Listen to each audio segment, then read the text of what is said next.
Ok, bon bah je viens d'apprendre que je peux lancer le record directement depuis mon micro, donc c'est assez stylé. Je vais vous faire une petite vidéo improvisée depuis mon balcon. J'étais posé, je buvais du thé. Alors c'est un thé improvisé aussi, j'ai pris du mélange d'épices pour vin chaud que ma grande sœur m'a offert pour Noël, que je ne vais probablement jamais utiliser parce que je fais pas de vin chaud à la maison. Je me suis dit mais attends, mais ça si je mets de l'eau bouillante ça fait finalement une infusion. Donc écoutez, un genre d'infusion cannelle, cannelle, écorce d'orange, pourquoi pas. C'est assez sympa. Je suis posé donc sur mon balcon tranquillement avec un espèce de serre-tête un peu horrible pour tenir mes cheveux parce que j'ai pas trop envie de les attacher là, c'est le week-end, je pose tranquille, y a pas trop de raison. Je suis tout seul chez moi. Je pensais que personne ne me verrait, mais peut-être que le monde entier me verra si je poste ça sur internet. Enfin le monde entier. Le monde entier pourra me voir en tout cas s'il le désire. Bref. Vidéo improvisée donc. Pas mauvais. Je ferai sûrement une vidéo dédiée là-dessus dans le futur, une vidéo de meilleure qualité, mais il faudrait qu'on parle un petit peu du mindset, de l'état d'esprit. De l'état d'esprit et des croyances qu'on a. Alors je vais employer un terme qui va peut-être vous faire hausser les poils, mais le terme croyance limitante. Si vous l'avez déjà entendu, vous savez de quoi je parle, et finalement, toute cette vidéo va être qu'un grand ressassement de tout ce que vous savez déjà, de près ou de loin. Si vous n'avez jamais entendu ce terme, cela dit, une croyance limitante, c'est une croyance qu'on a sur quelque chose, ça peut être sur n'importe quoi, sur la vie, sur nous, sur les autres, qui nous limite dans notre potentiel d'interaction, dans notre potentiel d'interaction, mais aussi et surtout dans notre potentiel d'évolution. Ça veut peut-être rien dire comme ça, mais prenons l'exemple de l'éducation et de l'apprentissage, puisque c'est à peu près ce que je fais sur cette chaîne pour l'instant. Une croyance limitante, une phrase qui est un reflet d'une croyance limitante que vous avez peut-être entendue de la part de vos collègues, de vos amis, de vos parents, c'est de dire ah non moi je peux pas faire ça, ou ah non moi je sais pas faire ça, ou ah non ça c'est trop dur, j'arriverai jamais à faire ça. C'est une manière de voir le monde qui je trouve est particulièrement contraignante et restrictive, parce que en disant des choses comme ça, la personne qui dit des choses comme ça se place d'elle-même dans une catégorie où elle est incapable de progresser. Imaginons le code, par exemple. Moi je suis dans la science, et pour faire de l'analyse de données, ce qui est très utilisé dans la science, dans le domaine de la recherche, c'est R, ou RStudio.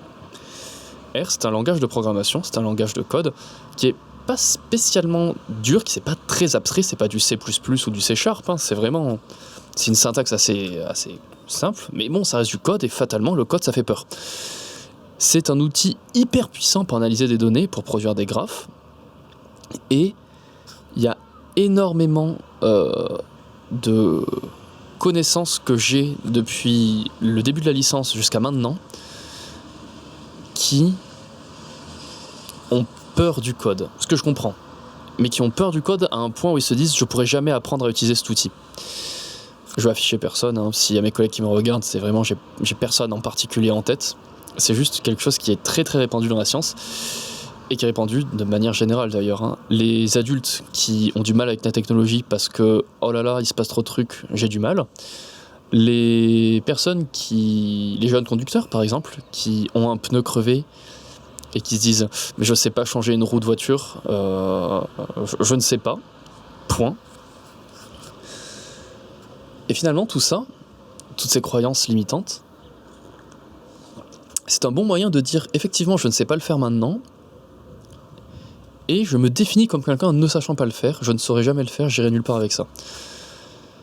Je trouve un peu dommage de réfléchir comme ça, parce que ne pas savoir faire quelque chose à l'instant, à l'heure actuelle, ça veut certainement pas dire qu'on est incapable de l'apprendre. Et c'est un mindset, donc c'est un état d'esprit qui est assez facile à concevoir, de se dire oui je peux apprendre des nouvelles choses, mais que j'ai l'impression la majorité des gens autour de moi ont du mal à incarner. Dans le sens où oui, on peut apprendre des nouveaux trucs, mais je vais pas chercher à apprendre quelque chose qui me bloque.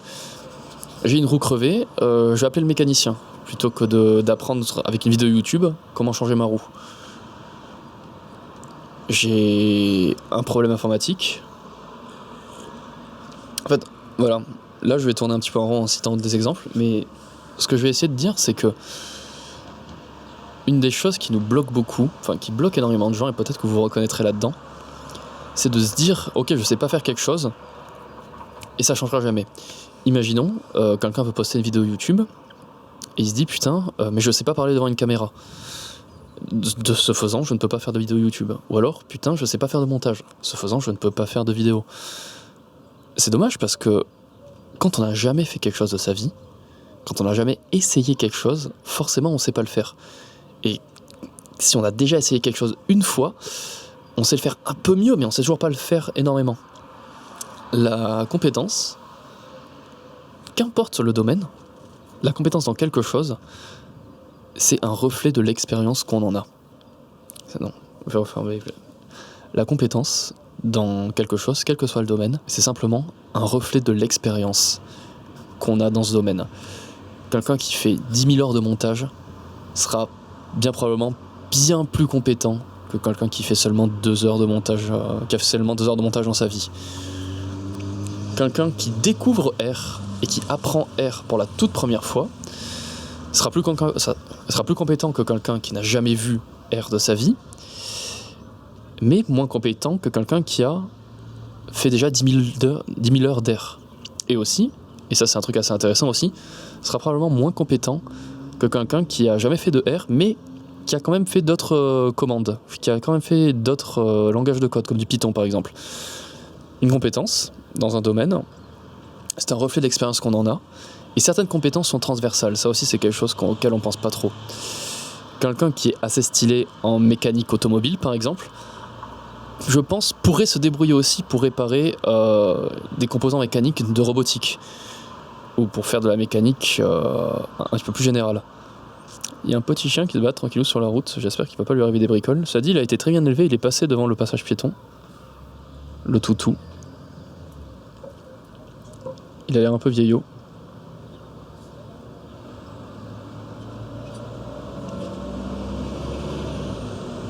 Mais il va bien. Bref, c'est une petite réflexion que je me faisais. Si vous ne savez pas faire quelque chose, ne vous dites pas que vous ne saurez jamais faire quelque chose. Avec Internet, depuis plusieurs années maintenant, on a toutes les informations à notre disposition.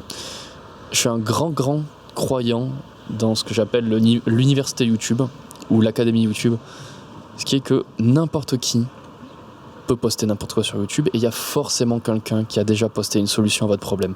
C'est un petit peu comme Stack Overflow. C'est un petit peu comme Reddit. Il y a forcément quelqu'un qui s'est déjà posé la question et qui a déjà essayé d'y répondre. Peut-être qu'il a réussi, et il y a forcément la réponse à ce que vous voulez. Il y a des tutos sur tout et n'importe quoi. Et surtout maintenant, on a aussi les IA.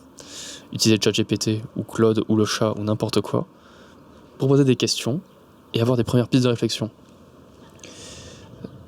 Ce que j'essaie de dire, c'est que beaucoup de gens se disent qu'ils sont incapables d'apprendre et donc ne cultivent pas leur curiosité et ne cultivent pas leur envie d'apprendre. Plus tu cherches à apprendre des choses, plus tu deviens compétent dans le fait d'apprendre des trucs, de vouloir en apprendre plus. Plus tu sauras chercher les informations et plus tu auras de facilité à les trouver, à identifier les informations pertinentes et à en faire des choses intéressantes. Tout ça pour dire que l'état d'esprit avec lequel on aborde le monde et les croyances qu'on s'impose et les croyances potentiellement limitantes que l'on se met peuvent être un très grand frein à votre progression. Donc je vais vous donner un exercice. Essayez d'identifier une phrase que vous avez déjà dit dans le passé, dans laquelle vous vous êtes dit non, je sais pas faire ça, et avec laquelle vous vous êtes dit j'apprendrai jamais à faire ça. Essayez d'identifier une phrase que vous dites régulièrement ou pas régulièrement d'ailleurs, qui consciemment ou inconsciemment vous range dans une case et essentialise le fait que vous ne savez pas faire quelque chose. Une fois qu'on commence à rechercher ce genre de phrase, une fois qu'on commence à rechercher ce qui nous définit, ce qui fait notre identité volontaire ou involontaire, on est un peu plus conscient de la manière dont on se considère. Et bien souvent, c'est un terme que j'aurais dû employer plutôt dans la vidéo, on crée bien souvent notre propre narratif. Et le narratif, surtout s'il est négatif d'ailleurs, agit très régulièrement comme une prophétie autoréalisatrice. Vous vous dites que vous ne savez pas faire quelque chose, que vous avez peur devant la foule, vous prenez la tête avec le fait que vous avez peur devant la foule, vous dites que votre identité c'est quelqu'un qui a peur devant la foule. Fatalement, quand il y aura une foule autour de vous, il y a de grandes chances que vous ayez peur. Et si jamais, par magie, vous arrivez à ne pas avoir peur, vous allez vous dire non, mais c'est l'adrénaline, je sais pas ce qui s'est passé, c'est pas moi. C'est vous. Le narratif, c'est se dire qu'on est quelque chose, qu'on est quelqu'un. Mais ce qui fait réellement que vous êtes d'une part vos pensées, donc le narratif, mais aussi et surtout vos actions. Vous êtes ce que vous faites. Si vous ne cherchez jamais à apprendre, vous êtes quelqu'un qui n'apprend pas.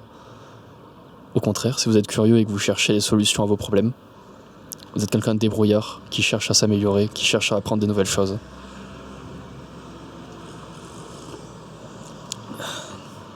Bref, on tourne un peu en rond. Méfiez-vous de votre narratif, méfiez-vous de vos croyances limitantes, et essayez d'avoir toujours un état d'esprit constructif et optimiste quand vous abordez de nouvelles choses. Je ne vois pas quel peut être l'effet négatif de ça. Alors qu'à contrario, avoir un narratif négatif et se dire qu'on est bon à rien, là j'arrive assez bien à visualiser, tu vois, les conséquences négatives. Les conséquences négatives d'un tel narratif, d'une telle histoire qu'on se monte. Bref, petite réflexion. Je sais pas sur quelle chaîne je la posterai. Je sais pas trop ce que je vais en faire, mais restez curieux. Restez curieux et n'arrêtez jamais d'apprendre.